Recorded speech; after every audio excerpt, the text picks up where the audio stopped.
Howdy, partner.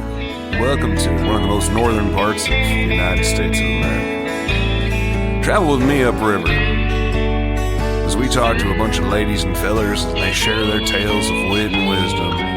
That's right, it's time again for Skagit Storytellers. With Liz Duffy.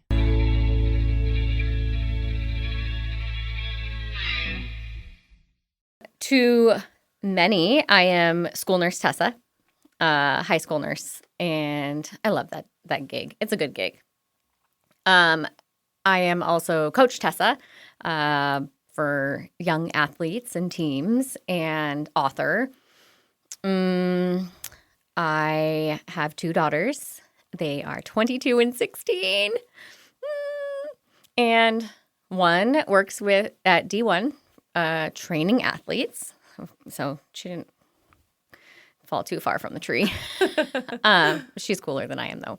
And then my youngest is still in the midst of junior year sports, all of that. So I'm still very much in that. I'm still on the sideline. I had one identity the first time we did this, and it was I was a wife, police wife, and probably would have said more just school nurse, but I've really been diving more into like the mental health and wellness and writing, and hoping to transition to that and maybe not be Nurse Tessa anymore, but it's okay. And you've also, I feel like you've done several speaking things as well. Like it's part of, I think maybe more nursing than your coaching. Well, I sneakily merged them.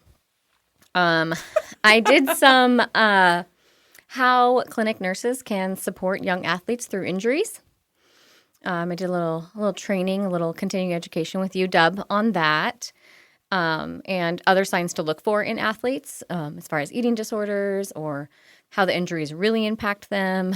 I loved doing that. Spoke at a statewide conference from the school nurse perspective on how to support kids with injuries that can't return to play, even if it's recess. Can't go outside to play recess. That's hard. And other things we can do, not just let them sit there and color. I mean, something like that, but conversations you can start. And I feel that if someone's listening to this and they don't, quite know you, they might think, oh, so you could be like an expert on this subject, you would say, because you have a daughter, had two daughters in sports, and also you're a nurse, so you see things at school. However, I mean, you have a background, like you growing up yourself. Oh, yeah. So is that kind of what brought all this on? Were you kind of like seeing what your daughters were going through and going, oh my gosh, I actually went through that too, and I didn't even realize it? So a little bit, yes, but backwards. And I'll explain that. So I used sports as a kid to survive. Didn't want to go home. So sports was what it was. I was super competitive. I could get the energy out. I was also just naturally kind of athletic. I know you can't tell right now, but it's fine. But, it was a good reprieve for me from home.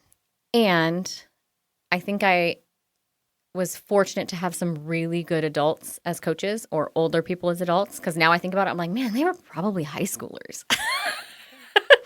But it just showed me better skills than I was learning at home. Then I have my kids, and I have this extreme anxiety and overboard. I have to show up to everything.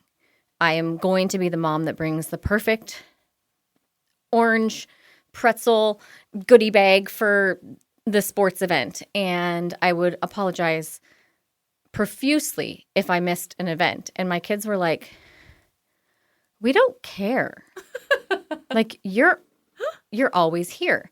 And I was like, oh, that's my anxiety. I was upset because my parents weren't there. And so I kind of dove into that a little bit personally and started talking to my girls more about like, well, what do you want from me?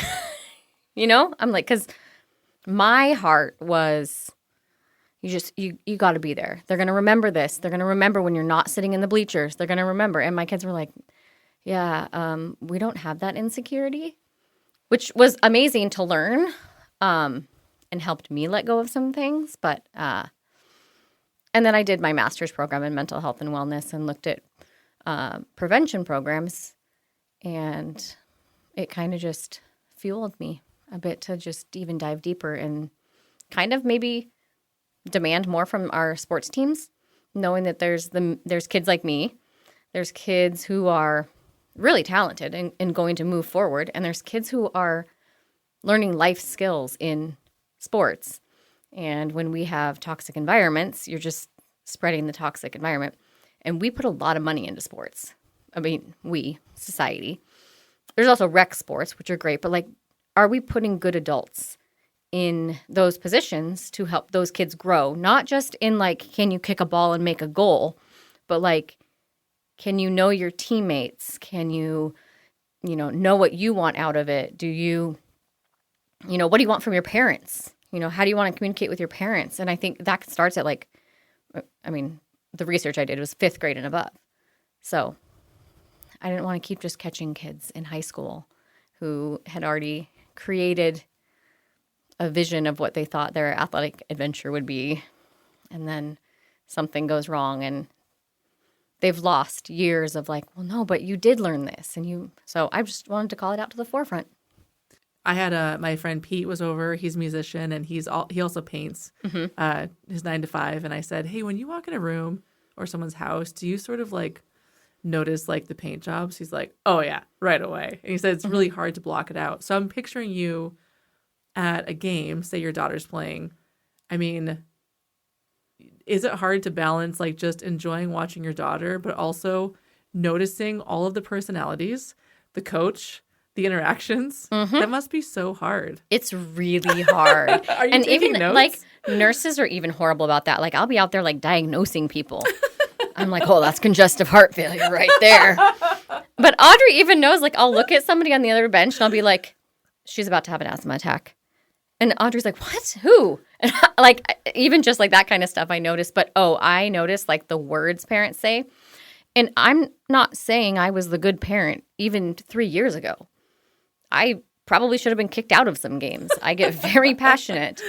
And I mean, there's a reason in my book I talk about the like sideline like bag to keep you under control, which is like a sucker.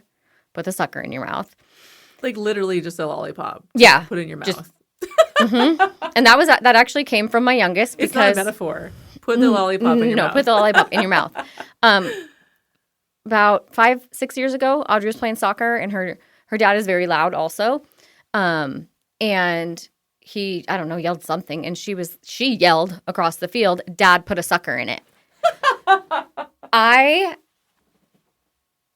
lost it. Number one, I probably peed my pants laughing. Because I'm always, doing the like side hit, like shh. But I really took that to heart also. Not because I know I yell sometimes. And now it's more, I like stick to encouraging words. Sometimes I get a little snarky.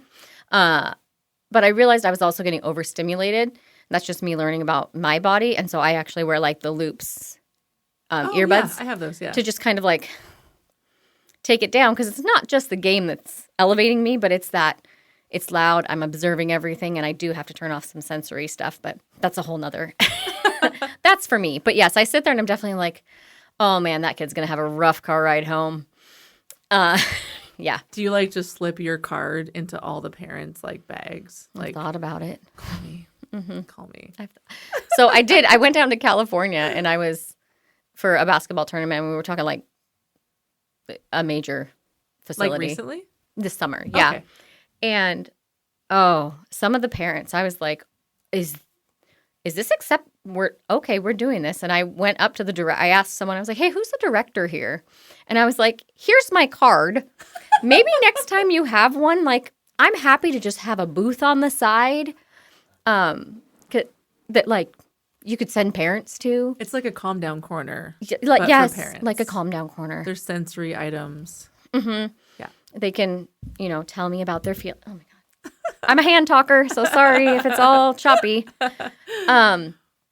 But I also was thinking one of the things probably, she's 22, 10 years ago, I went to a dance competition. You want to talk, dance is high pressure. Oh, yeah. She was a dancer. Yes. Yeah. Dance comp. And they had a gal who used to be a Rockette. And during competition's different because you're like, oh, you dance for 2 minutes, then you don't do anything for 2 hours, then you dance for a minute here. And they had an actual like parent group each day. Oh. And she went in and talked about, the parents got to go in there and talk about how do you be a good backstage parent? How do you be? And I was like, I could do this. And so there's been little like moments like that where I'm like, man, if we could bring that to every sport, like tournament competition, because you're spending 3-4 days. Same thing, 3 games, a couple hours. But like, what if the team sometimes goes and watches another team? Is there anything for the parents to do to enrich their experience? Well, and you give the kids a pep talk. Why not give the adults a pep talk? Yeah. You know? Yeah. Or a reminder that it's okay. So your program is called Beyond the Grind. I thought it was mostly how youth athletes, how they could be kind of better mental athletes, better mentally. But the more you're talking, the more I'm seeing it's parents too. That has been my like. Is that a new? Yeah, that is new because it was the one niche I wasn't hitting. Like I would have one-on-ones with kids or I'd work with teams. And I tried just doing these like communication cards. So like it'd be a card they take home and their parents kind of answer a question and then they build on it for the week. And then I was like, well, I'll just email parents like a little extra something so they know what we talked about. Yeah, it wasn't working. I was like, okay. So yeah, I just I thought that would be the easiest of the books to publish first too. The first thing I do is help kids understand their values and their why. Like it can be broad. And some of them never say the word captain, leadership, anything like that. They say fun, social. And I think if we can get, the thing I think about is like the kid that cries after practice or like refuses to get in the car to go to practice because they don't want to go to practice. Well, why don't they want to go to practice? Maybe it is hard. Maybe that's right.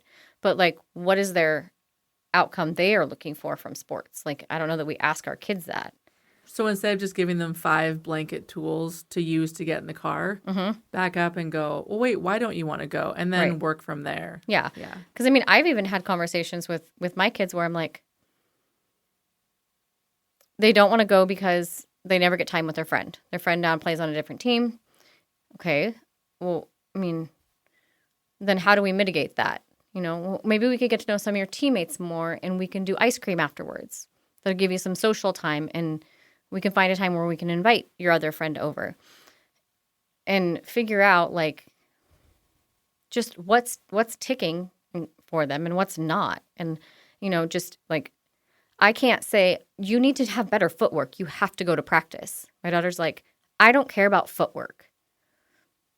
I boot the ball. That's what I do. I enjoy running. But if I say, well, she's kind of a people pleaser. We'll get that. But like, I'm like, you need to show up for your team. You signed up to be on a team and not showing up can make them feel let down. And you can learn a lot from the sideline. I've seen you on sidelines, and it's a really great opportunity for you to be talking to coach. And they're like, oh, yeah, no, I would like that. She doesn't like people, though, so it's not about friends. So wait, she's a people pleaser, but she doesn't like people? Yeah. Yeah. Sounds like your daughter. Complicated. Yeah. She has, one best friend. And then she's like, but like wants to be a good teammate. That's the thing. Like she doesn't want to deal.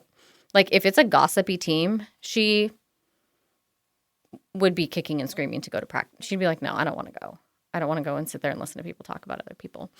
But I think that has helped drive a lot of my conversations with her besides like, how was the game?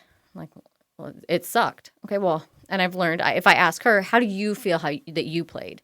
And she's like, oh man, I had a great game. I'm like, oh, great. And you lost. But we've changed that mindset, you know. It used to always be about winning. She's competitive. We're competitive. But now, like, if she feels like she has a good game, we're like, that's a win. Great. Like, can I cuss? Oh, for sure. When Audrey obviously got older, it was, what was the most fucked up thing you heard today? And she'd be like, oh my God, Mom, in the locker room, these girls, and I would just get all the tea. Or like, she's like, she kicked the ball and she fell so hard and she was okay, but it was so funny. And I know that's so messed up, but like, just that. But if you would have said, did anything interesting happen? She probably would have said no. She's like, no. Did Maudie start doing that? Yeah. Is that where you got it from? Yeah. I was either in the crew when she was talking about that or she posted about it. And I remembered right away, like, that's really cool. Mm-hmm. Well, and that's a perfect segue because I was going to mention the crew. Mm-hmm. So are you still in the crew? Yeah. Okay. I love all these changes that are happening, these improvements. Oh, my goodness, yes. So rad. I love that I joined to see what it was all about. There are just random times that I'll think, oh my gosh, I know exactly who could use this, you know? Mm-hmm. And I love that she's always changing it to like just fit whoever needs what. That's how I first found out about the crew, was through you. Mm-hmm. And I'm so lucky that these last 3 years, I'm able to like basically surround myself with such a great circle. Like, have you heard that quote? If you're the smartest person in the room, you're in the wrong room. Mm-hmm. I always feel like I want to modify that and say, like, if you're sharing your passion or vision with people in a room and they're giving you the response of like, what? And they're like basically saying, how could you do that? Or that's crazy. You're in the wrong room. Mm-hmm. You want people to go, okay, so you're going to write a book. When's it going to be done? Mm-hmm. When can I expect this? And, oh, you wrote a book? Cool. Oh, when's the next one? I finished it in 90 days and published it because of the crew. Really? Yeah. That's awesome. It like sat there for a year and then I was like, I set the goal. Yeah. And so that was the push, was like you guys were doing, like, was it like a catalyst thing? Mm-hmm, mm-hmm. I mean, for people who don't know, Maudie Woolner has what would you call it? A group. Collective? Yeah. Awesome group of women that all attend these online meetings, and it's basically like your own cheering section. Yeah. But with like actual like real information and tools, and it's no bullshit. Like, it's just like you're in here to win. Right. And I remember, she does the catalyst thing where it's like, we're going to get super serious about like one goal, you know, type thing. So that was yours, was like, I'm going to publish this. Mm-hmm. That's awesome. And I did. Yay. Just to say I'm going to do this thing and doing it, doesn't that feel so good? So good. You're someone who finishes a project. Mm-hmm. Yeah. And for someone with ADHD, it's excellent. But it was a big learning process. I enjoyed it, and I mean, I set it up that it will be a series, so there'll be a coach one and a student one. I just want to get a little bit more input before not that I haven't already. There's an outline to them, but I haven't filled it, with wisdom yet. And like I was saying, I wanted you to come on here, or I was going to promote your talk, but then I was like, I'll just have her on. But we'll just mention this. So this is like the fastest I've ever done this. So today's the 6th. Mm-hmm. I'm releasing this on the 8th in 2 days. So, I'm not going to edit this. This is it, guys. This is live. And then your book talk is on November 11th. Yes. And it's at the local shop. Mm-hmm. Tell me about that. It's at the local shop at 5:30. But like, how did you get it there? Like, what's the connection with the local shop? Jackie's a friend. She's a friend of mine, and I've been just like mentioning it. And she was like, "Will you just send me dates?" Like you said, I might want to do this. Yeah, and you kept putting it off. And I don't want to do it because I didn't want to do it because my biggest fear is like one really cool person will show up, and then like that's it, and they're like, "I came for this," or no one shows up, and I was like, "No, it's okay. I'll just keep." It'll be fine. It's just going to be out there in the world. I'm not going to promote it besides on social media. And then I was like, no, I need to. And so then I just did. And I was like, yes, this day works. And then you had asked me, you're like, are you doing it? And I'm like, I don't know. I'm going to show up. oh yeah, I said, who's going to introduce you? And you're like, I don't know, me? And I said, can I introduce you? And you have to say yes because I already wrote a page. Yes. Yes. But now it's like I have someone who is going to be making cookies. She was like, can I put your book cover on a cookie? And I was like, oh my God. No. So I'm super excited for that. But I'm not buying more than a dozen. Well, I was thinking, worst case scenario, it's you, me, and Jackie, and we just have the best chat ever. I know, right? Right? Yep. I was like, hot cocoa and conversation. It'll be great. Yeah. And I still have to work through all those fears. Just it failing. But that's okay if it does. Just because you're anxious and you're really nervous doesn't mean you shouldn't do something. Right.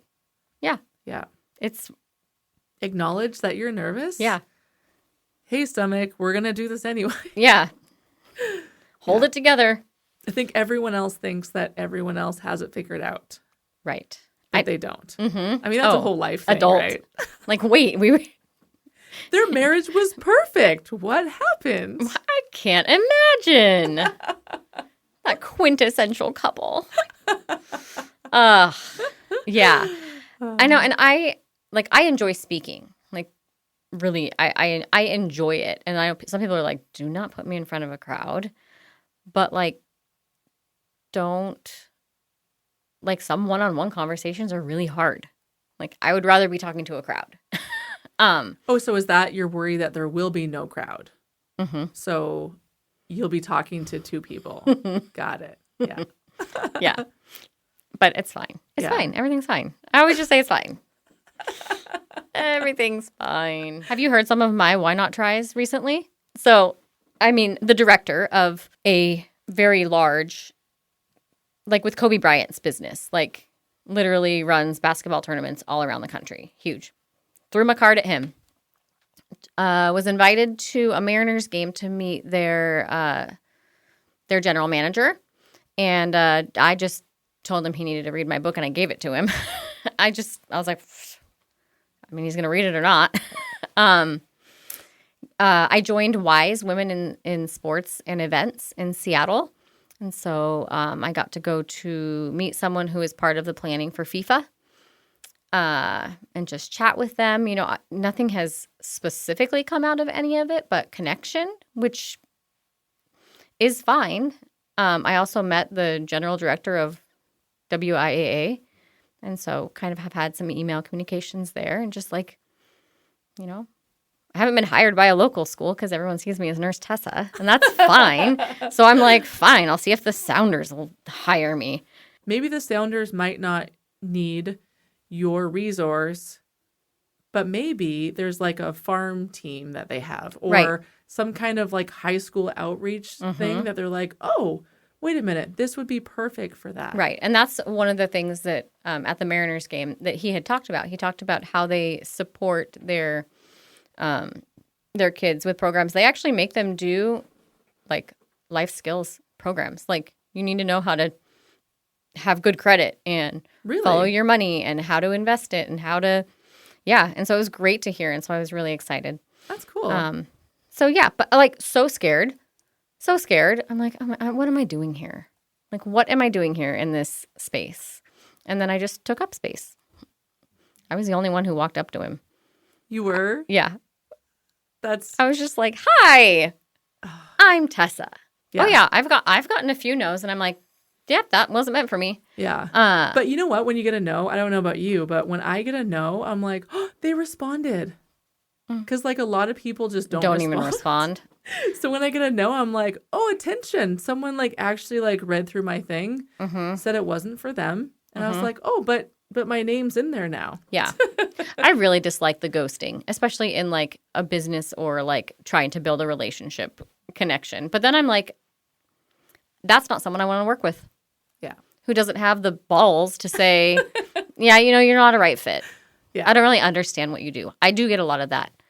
I don't really understand what you do. But that gives you information too, where you go, Yeah. okay, how can I be more clear? Right. Yeah.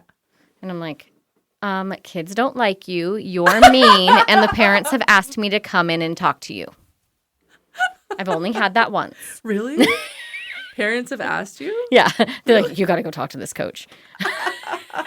That's so funny. You But start doing sponsored ads like just to that coach. right. There you go. And that reminds me, one of my other things is I have not reached out to local bookstores to see if they want to carry my book. And like, I should do that. You should. That's not even hard. And I think it would be fun. Or what about libraries? Yeah. Olive's Pickle Book is at the Burlington Library. Aww. And I think it's at the it's at the Cedar Woolley Library too. Mm-hmm. They would 100% carry your book. Yeah. You should do Yeah. that. Hadn't even thought of it. Why not? Why not? Worst thing they do is say no. Wait, does Jackie have books at the store? Yeah. At the local shop? She does? She only has 2 left. Oh, of your book. Oh, yeah. No, she has my book. But I was going to say. No, just my book. Oh, just my yours. book. Okay. Well, maybe she'll have the pickle too. She would totally do the pickle. I love that. She should put pickle plants by it. Well, there's a pickle plant? Yes, I have a pickle plant. What is it? It looks like a long, like almost like an English cucumber, but like Okay. skinnier, and they're just tall Oh. pickle plants. Do they like produce? Mm-mm. Like, you know how like people could like, you know, start like a pineapple tree or like whatever, Yeah. avocado, but like here it doesn't really grow that well. No, it's just because it looks like a pickle. But they're pretty cute. My goal with people reading Olive's book is that they can go, oh, wait, a kid did this? Mhm. I could do this. Mhm. That's the whole thing is like, I told her too, I'm like, I don't even want you to make, because she's writing another book. I'm like, I don't even want you to write it that well because I don't want someone to look at like perfection and go, I could never reach that, you know? Yeah. Yeah. Like, oh, I could do better than this. I was reading a book recently and I was reading it going, I could write better than this. And then that's feedback from myself going, then why don't you do it? Yeah. Because that person did it. Yes. Yeah. They followed through and they did it. Yes. Yeah. They have a published book. It doesn't matter how good it is. No, not Boom. really. The book's done. Moving on. Yeah. Kind of. I mean, yeah. It kind of was like that. I mean, editing and formatting was like a disaster, but I was like, no, it's done. I'm just going to hit publish. And then But they now send that me you do your books. next, now that you're into your next one, I mean, do you feel like the process will go a lot faster? Yeah. Because you know. Yeah. I think so. It'll be, yeah. There's a few little changes. I want something that doesn't, the hardest one is going to be the one for athletes, I think, because it's keeping it at a level of comprehension and engaging and relevant. Because what age of athletes are we talking about? I mean, it's a range, right? It's a range, yeah. But I mean, really like 10 to 14. Just got to use memes. I know. It's true. And hopefully they're relevant. I know. That's By the the other time thing. the I'm book like, comes out. we can't skibbity toilet anything. But I mean, I think there are ways that like, there are some timeless tales like that you can use. And there's humor in mine. And it's like, it's a mix of like stories and tools and then reasoning. So I think that can stick around for a while. And you were saying that you were making some connections. So is the hope that you will do, because you were talking about how you were speaking at conferences for like nursing. Is the hope that like you'll do like say conferences or bigger talks with just the Beyond the Grind model? Yes. I want it to be full-time by next year. I'm going to cry, Tessa. Now you're making me cry again without the poem. I would love to do it full-time. Between speaking or, creating programs with teams and stuff like that. So, because ultimately I think our youth sports could be serving our kids more holistically and not taking away from the value of sport. There's just so much ingrained in it, and I like to help people see that. And like one example is with the basketball team, I did, so like you coached basketball, didn't you, for littles? Middle school. Middle school. Do they communicate on the court? I don't think they communicate that well. No, they don't. And so I took, everyone kind of had a basketball. We started with one, and you pass back and forth, right? You're passing. You're going to say your teammate's name. Okay. Ben. Alex. Okay, great. Everybody can do that. And I say, okay, now you're going to say their name and then one attribute about them. So Frank, fast. George, greedy. I don't know. And so we just do that with one ball. And then I put in 4 balls. And everyone's talking and trying to pass the ball, make eye contact, and not hit anybody else in the face. And they think it's very easy. And then they're like, oh my gosh. And so in that moment, I talk about like knowing your teammates, number one, because you have to think about an attribute of them and their name. And also with all the noise around, what are you listening to? Oh, yeah. The parents, the coaches are yelling, people are yelling, but like you usually have a play or an intention. And so what are you focused on when you're in those high stress moments? Because it's creating a high stress moment is what it is in a safe environment. And so they seem to really like that one. There's lots of laughs and giggles, but then there was a lot of like, oh yeah. So that's some of the stuff I like to do. Yeah. And I think it helps build like the knowledge besides just saying like, you need to listen, drown out the noise. They're like, what do you mean? Yeah. But my dad's yelling. I think that happens a lot of times in class. Like I'll sort of repeat to kids over and over again, like what they should do. Mm-hmm. And then that brave hand comes up and they're like, what do you mean by blank? Right. Oh, you didn't even really know. Like they've heard the word. Mm-hmm. I remember telling a few years ago, telling a bunch of second graders at the end of the year how, or maybe, no, it was the beginning of second grade and how, guys, we're going to be doing multiplication by the end of the year. And I was pumping them up, getting them ready. Like, this is why we practice like repeated addition because it's basically multiplication. And the kids weren't really reacting, but usually like they love that. And so I thought it was kind of interesting. And then one brave soul put her hand up and she goes, does multiplication mean times? And I go, yeah. And like all the kids are like, oh, yeah, yeah, times. You're like, okay, yeah, right word. Let's back up. Yeah, well, it's like not every player knows when they say lock in. Like my daughter uses that terminology and it's just like lock in, focus, know what you're doing. And I think when you can put kids in a safe, high stress situation, they can learn that better. Because if they're always being yelled at, the whistles are blowing, there's multiple whistles blowing, or I don't know, maybe there's birds flying. I always think of the outfielders in baseball. How do you keep them locked in? But ideally, practice should be that safe space where they can practice. And in your experience, that doesn't happen. No, not often. Are coaches open to your area of expertise? Young coaches are. Ones who haven't been doing it for 20 years and they've always done the same thing. They have winning teams, but ultimately, so like the research I did for this, it was about binge drinking in college athletes. Oh. And how to reduce binge drinking in college athletes. That was my hypothesis. Like, when do you have to start to reduce that outcome? And it was like 5th, 6th grade. And it was learning all those healthy habits and relationships with physical requirements and teamwork and expectations, higher expectations than many people. Because, you got to be a good student and a good athlete. And it's a lot of pressure. And when you let that college athlete out into the world, I mean, the binge drinking is huge. And that's the most dangerous thing you can do. Yeah. And it's one of the highest prevalences. And I wouldn't say the statistics anymore because I know it's been 5 years and I'm sure it's different at this point. But it was like a too large of an amount of college athletes that binge drink. It's okay to say I can't do this. Yeah. So, I just want to change youth sports. That's all. That's it. I believe it can be better. That's the thing. Like, I don't think like people are bad or wrong or incapable. I think they need the right tools.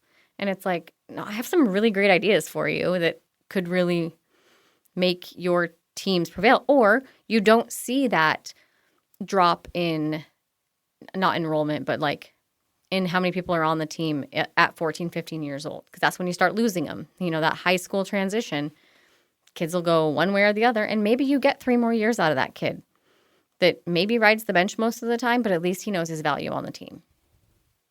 And I was thinking about this problem I used to have in my class of kids would, couldn't find their pencil, or it would like roll off the desk and be on the floor. And I didn't want to waste any time. I'm like, just go grab a new one. We're not wasting time. We're working really hard.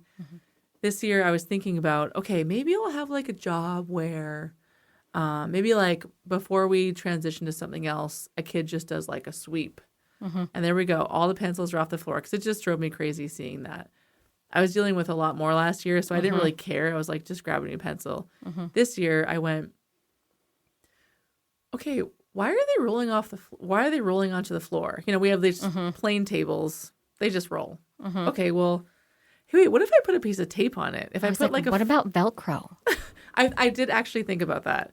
But then I thought, well, if I put like a little flag, like a little piece of Scotch tape, it won't roll off. Oh my gosh. And I give my kids student numbers, so 1 through 18. If I put their number on it, and in theory, if it did roll off, they go, oh, hey, number 2, this is yours. That's perfect. Okay, well then they always like lose them in their desk or whatever. And I found this thing. It was this plastic thing from Lowe's, and I don't know why I found it, but it had holes in it. And I went, oh my gosh, a pencil could fit in here. So I put it at the front of the room. At the end of the day, the kids take their pencil and they put it in the case. One amazing girl called it the pencil case of honor. Okay. So you put your pencil in the pencil case of honor, then you grab your folder, and then you go home. In the morning, you take your folder out of your backpack, you put it in the folder thing, you grab your pencil, and you start your day. And at the end of the day, one kid sharpens all the pencils with this really cool sharpener I have. And that's it. I've gone through 30 pencils, or maybe I've changed them twice. So I've gone through 40 pencils since September 5th. I have a giant box I haven't even touched yet because of like, I just felt like I was trying to put Band-Aids on everything. Instead, I went back to go, wait, can we just like fix the root of the problem? Right. And the kids are showing way more accountability.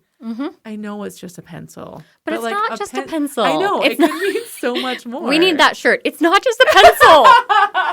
It's not just a pencil. You know I love merch. I'm going to make that. It's not just a pencil. It's not just a pencil. It's an identity. Well, and even if, I'm thinking of the quirky kid who probably always loses his pencil. And I'm sure with a kind heart, kids can be like, oh, here, I found your pencil because it has a number on it. And can be like a little camaraderie. Oh, it's so cute whenever someone loses their pencil, like the whole class is on it. Because there's usually 3 things. The person beside you accidentally took it, which is usually the case. I would have been that person that took it. Or it's in their pencil box, but they couldn't see it, and someone will go, oh, it's right there. Or they shoved it in their desk. Or it's still in the pencil case. Yeah. Like, there's always a reason. And all the kids, because it happens rarely, all the kids are on it. They figure it out. It's so fun. And there's a visual reminder also to put your pencil away. Yeah. And then that's someone's job to make sure all the pencils are put back. And if not, they go over and they say, hey, buddy, you forgot to put your pencil in here. Oh, that means I also haven't taken my folder out. Right. It's like they're all kind of holding each other accountable. So, yeah. I had my pencil story is I have a kid, and I still have the pencil, but he hasn't come back for it. But it's like I can see your fingers. An inch.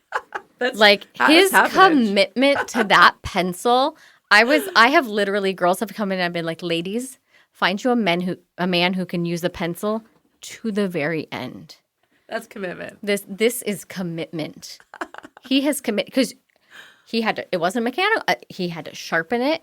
He had to not eat it because kids do weird things. Yeah. The eraser was still intact. I was just going to ask about the eraser. The eraser was intact, and it was literally just the head. Do you have it in your office? Yes. You should send me a picture. That can be your thumbnail for the podcast.